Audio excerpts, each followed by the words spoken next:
What's up guys, welcome to another upper body workout. Now, today I decided to max out on the 30-degree incline bench press. So I'm not doing the 45-degree, I'm going to be only doing the 15 and the 30-degree to kind of just get a good view of how my upper chest and my delts are developing, compared to my lower chest. And just to give myself another angle, another exercise to max out on. So I'll have 5 different benching variations. We got the flat, 15 and 30-degree inclines. Then we got the floor press, and as a 5th pressing variation, I'll be doing the seated overhead press.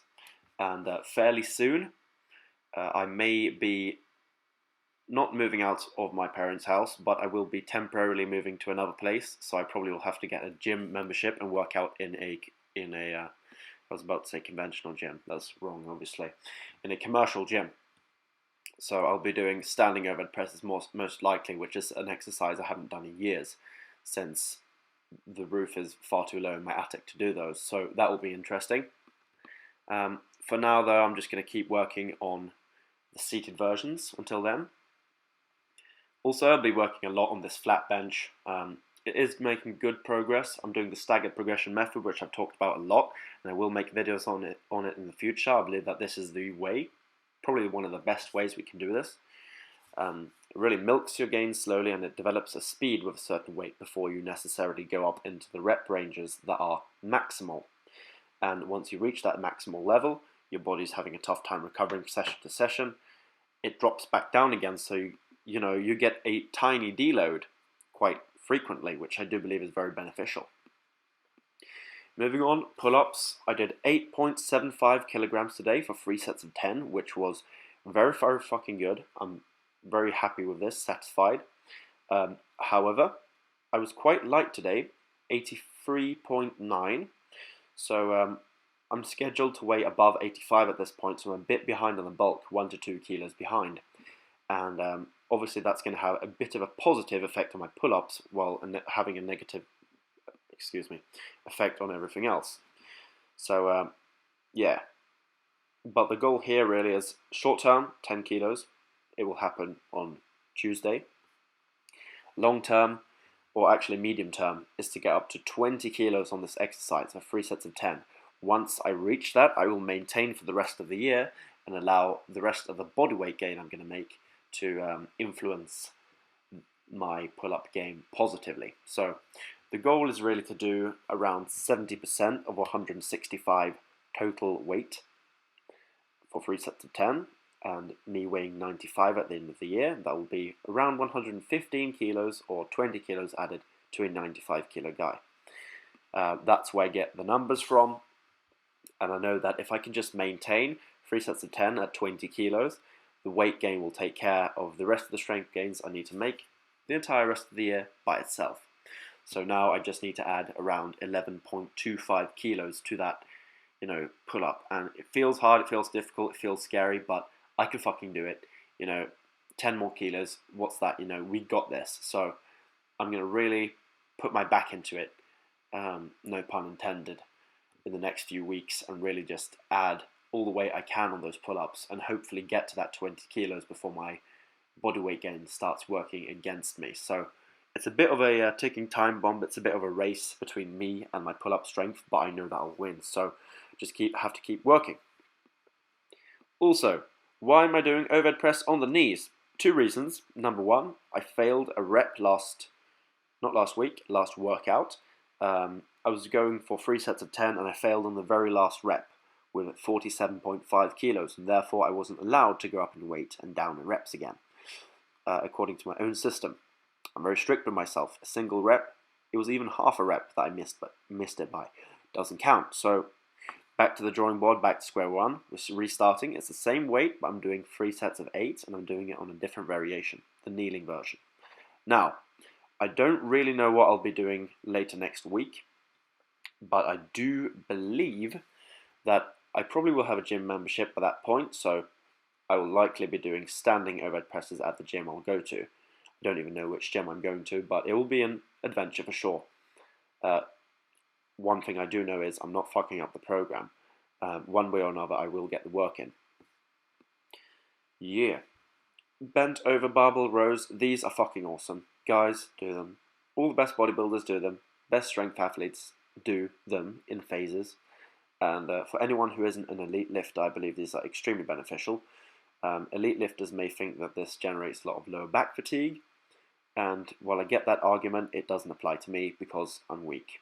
So I'm going to do a lot of bent over rows, at least 3 sets per workout on the upper body days, probably for the rest of this year, and really try to make sure that I do the exact same reps, sets and weight that I do on the bench press, but with the rows, so that I equally balance out my back and front side. Especially that upper back, which is a bit of a weakness of mine, not a glaring one though. We all need a stronger upper back. Also, I did 21 reps on this 32.5 kilogram skull crusher, so I'm making progress here. Short-term goals to get up to 25 reps. After that, I'll drop the weight. I'll drop the reps down to 20, and the weight will increase up to 35. So slowly but surely, getting closer to. I don't really know where I'm going by the end of the year, but I'm getting closer to 40 temporarily right now, and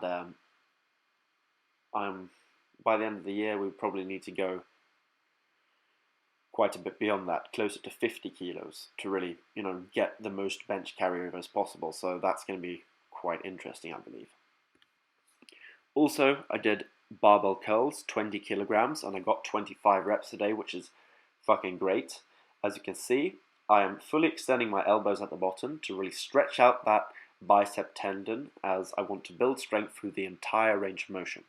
I don't purely want big biceps, I want biceps that can perform and biceps that are strong and resilient in the end range of motion, which is something that I'm very much going to need for both my chin-up and pull-up strength temporarily, for my elbow health and my deadlift strength right now, and also for being able to do one-arm chin-ups in the future, which, by the way, the goal is to get the one-arm chin-up by 2024. But I don't want to talk too much about my goals past this year. I really want to focus on this year and the bulk.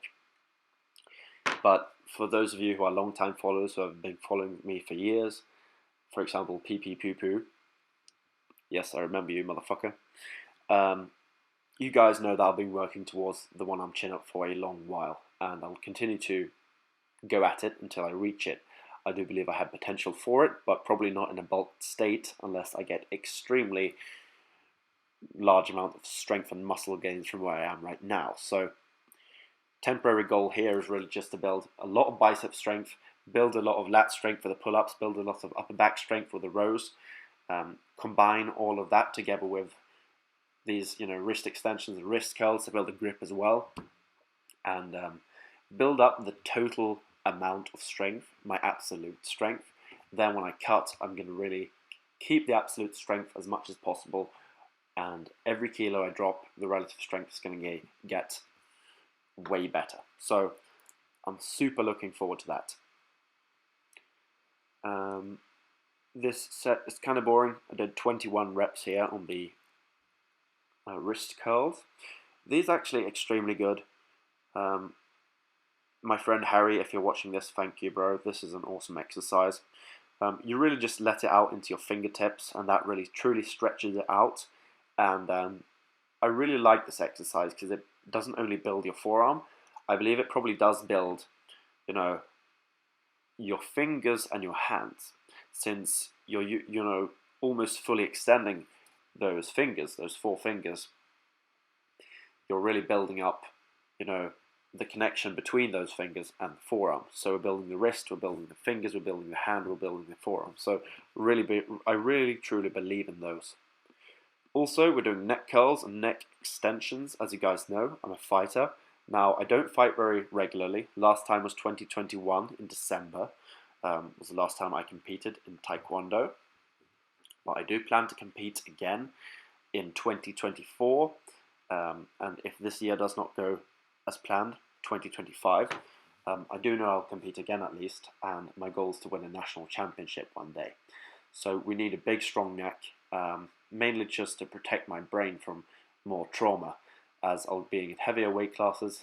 I'll be fighting against grown men, aged 18 to 30, who will kick me in my head as hard as they possibly can, and people who have trained for more than a decade.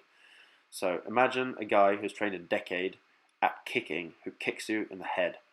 That can literally happen, and it will literally happen to me. So I need a very strong neck, a lot stronger than this.